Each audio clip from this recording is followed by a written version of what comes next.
Salut, c'est Paul du projet With No Plane. En septembre 2019, j'ai quitté la Suisse à vélo avec l'objectif d'atteindre la Patagonie sans prendre l'avion ni d'autres moyens de transport à combustible fossile. Dans ce chapitre, après avoir traversé l'Atlantique à la voile, je cherche à rejoindre la Colombie depuis la Martinique.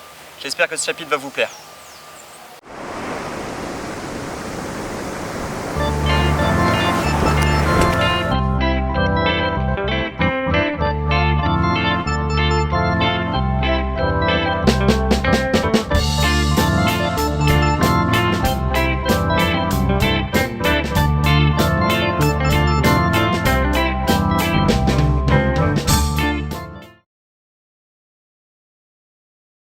On est le 14 décembre, je suis arrivé hier matin à Sainte-Lucie en prenant le ferry depuis la Martinique et je cherche à descendre le plus vite possible tout l'arc antillais, c'est-à-dire Sainte-Lucie, Saint-Vincent, les Grenadines pour arriver à Grenade. Pourquoi? Parce qu'à Grenade, j'ai le contact d'un capitaine qui va traverser vers la Colombie et qui est prêt à me prendre, seulement si j'arrive à temps. Et lui, il devrait partir autour du 21 décembre, donc dans 7 jours depuis Grenade. Bon, je vais tenter ma chance à Vieux-Fort, qui est la ville la plus au sud de l'île de Sainte-Lucie. On m'avait parlé de pêcheurs qui partaient régulièrement vers Saint-Vincent depuis ici, donc j'ai fait toute la route hier en essayant d'arriver le plus vite possible ici pour ne pas perdre de temps. Et je me suis dirigé directement vers le port. Et en effet, il y a plein de pêcheurs qui sont sur des petites barques. Et donc j'ai commencé à négocier avec eux un tarif pour traverser. C'est quelque chose qui semble être faisable pour eux, sauf qu'ils demandent des tarifs qui sont exorbitants. En dollars américains, ça ferait de l'ordre de 300 à 1000 dollars américains pour traverser. Ce qui est hors de question pour moi, d'autant plus qu'en fait, du coup, dans ces cas-là, les gars me font une traversée exprès. Et donc ça veut dire que les types font 6 heures de bateau en Zodiac juste pour m'amener de l'autre côté. Et en termes de bilan carbone, on est pire que l'avion. Ce qui fait aucun sens. Si on rajoute à ça le risque qu'il y a vu la petitesse des embarcations, j'ai décidé de pas suivre ce plan-là. Et je rajoute encore un dernier élément, tous les pêcheurs sont sous marijuana et en train de boire de l'alcool, ce qui rassure encore moins sur la sécurité du trajet. Donc là on est dimanche 15, j'ai passé 24 heures à peu près ici et je repars direction Rodney Bay, là où j'étais il y a 2 jours. Et là où il y a la plus grosse marina. Donc je vais retenter ma chance auprès des voiliers, qui me semble plus logique que de prendre un bateau de pêche, sachant que le bateau de pêche sera toujours pire que prendre un avion. Donc voilà, je me laisse encore quelques jours à tenter les voiliers et puis après je verrai quelle décision je prends. Bon, tout va très vite. Ce matin, il y a encore 4 heures, j'étais à Vieux-Fort complètement déprimé parce que j'avais rien. Et je me redirigeais en bus vers Rodney Bay et j'y suis arrivé tout à l'heure. Je me suis dirigé directement vers la marina pour poser mes affaires, prendre un café et parler le plus vite possible avec des gens. Je me suis même pas assis à une table que juste à côté de moi, quelqu'un m'a adressé la parole en espagnol. Je lui ai vite fait, en 10 secondes, dit que j'essayais d'aller à Saint-Vincent. Et il m'a dit, ah bah justement nous on part à Saint-Vincent aujourd'hui. J'ai dit, ah mais je suis très intéressé. Il m'a dit, bah dépêche-toi, prends ton passeport, suis-moi, on va retrouver le capitaine qui est en train de faire les modalités administratives. Je l'ai suivi, j'ai parlé très vite au capitaine qui m'a dit non et puis qui m'a dit oui. Et moins de 5 minutes après être arrivé à la marina, j'avais un embarquement pour aujourd'hui direction Saint-Vincent. Donc je pars avec un capitaine américain et 5 autres membres d'équipage américains, canadiens, espagnols et allemands.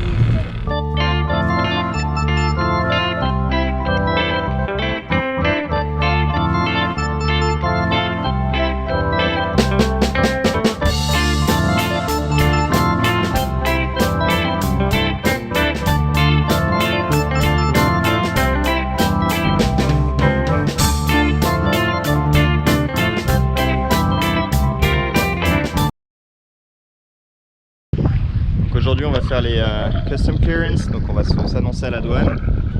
Juste derrière il y a une marina et on peut faire ça là-bas. Et puis ensuite je sais pas trop ce qui se passe, je sais pas jusqu'où va ce bateau au sud. En fonction d'où il va, soit je le suis et je reste avec eux, soit je descends ici et j'attends un ferry.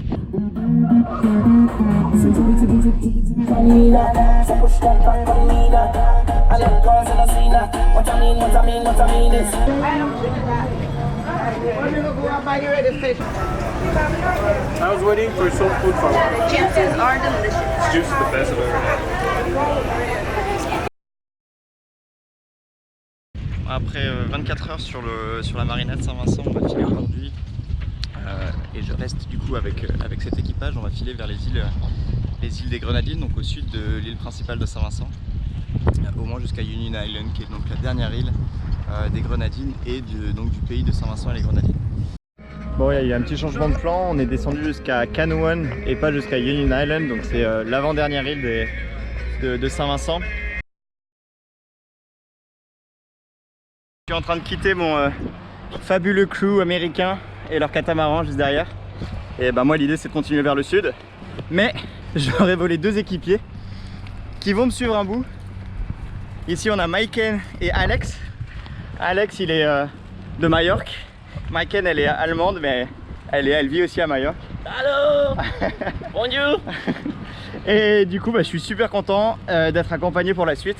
Donc là on va essayer de choper un ferry de Canouan là où on est vers Union Island.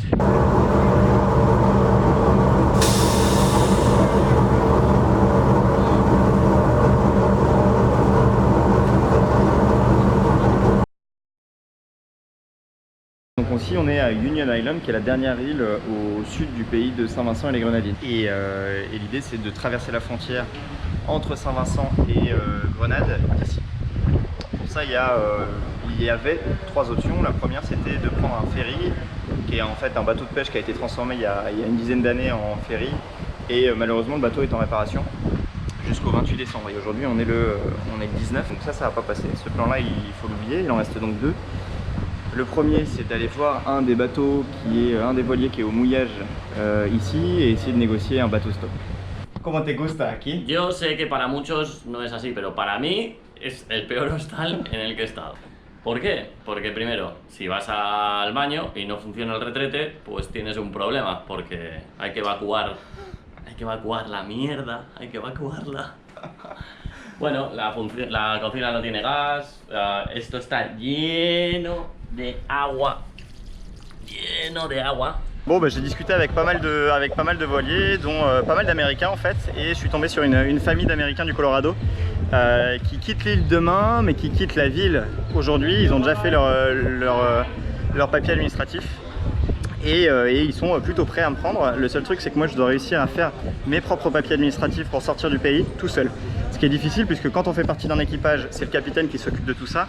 Et moi là je me retrouve avec le nom d'un capitaine, le nom d'un bateau, mais rien d'autre. Donc je vais voir ça et j'espère que ça va marcher parce que si j'ai ça, ça veut dire que j'arrive directement à Grenade d'ici demain ou après-demain et ce serait vraiment top. Ça n'a pas marché. Je suis allé voir les douanes avec un grand sourire et en leur expliquant ma situation et ils veulent pas m'inscrire comme ça, enfin ils veulent pas me faire mes papiers de sortie du territoire aussi facilement. Ce que je comprends parfaitement. Ce qu'il faut c'est que le capitaine qui a déjà fait ses papiers de sortie vienne avec moi au bureau des douanes pour me rajouter à son papier de sortie.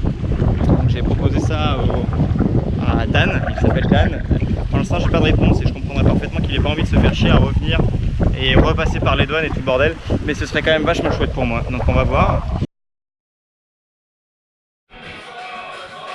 Dos huevos, atún, una tortilla francesa.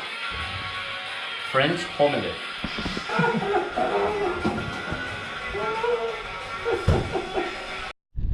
Bon, le plan avec l'américain n'a pas marché finalement, il n'a pas voulu me prendre ce matin.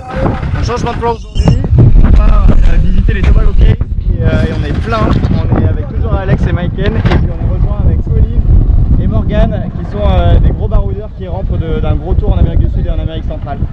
Et on va aller tous ensemble avec Bruce et son joli petit bateau plein de couleurs.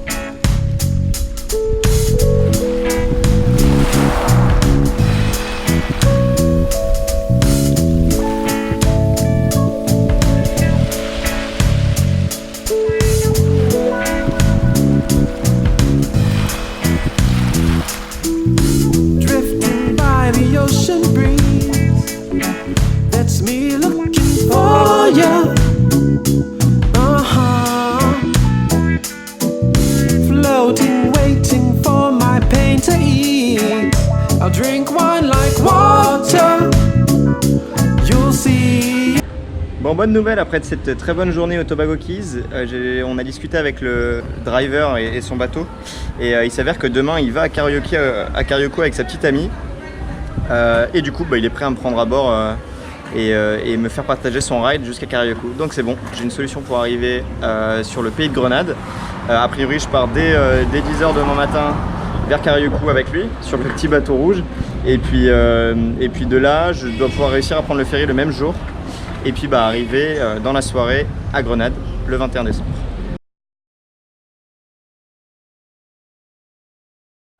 Adiós Alex. Sí, claro.